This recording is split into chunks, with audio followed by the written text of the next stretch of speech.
Енді тура осының керісінше вариантын көрейік, иә. Кассовый аппарат Алматы қаласында тұр, 12 миллион оборот бар. Алматы қаласы 3% налог төлейді, 360 мың теңге. ИП адресі Шымкентке жазылған, оның обороты 12 миллион, 2% налог төлейді. Бірақ кассовый аппарат Алматы қаласында болғандықтан, мына мысалды алдыңғы видеодан көріп алыңыздар. Кассовый аппарат Алматы қаласында болғандықтан, сіз ол Алматы қаласында түскен оборотты ауыстыра алмайсыз, екі өзгерте алмайсыз. ИП-ның адресін өзгертсеңіз болады, бірақ кассовый аппараттың уже түсіп қойған мына оборотты сіз өзгерте алмайсыз, сондықтан Алматы қаласы бойынша 3% налог 360 мың теңге төлейсіз. Яғни осындай қателіктер болмас үшін міндетті түрде ескертемін, тексеріп көріңіз.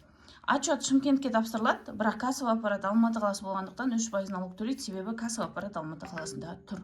Яғни касса уже басылып, оборотыңыз түсіп қойғандықтан осылай төлейсіздер. Сондықтан ең бірінші ескертетін маңызды факт, ИП қай жерде тұр, кассовый аппарат сол жерде болу керек, заң бойынша. Осыны ескеріңіздер.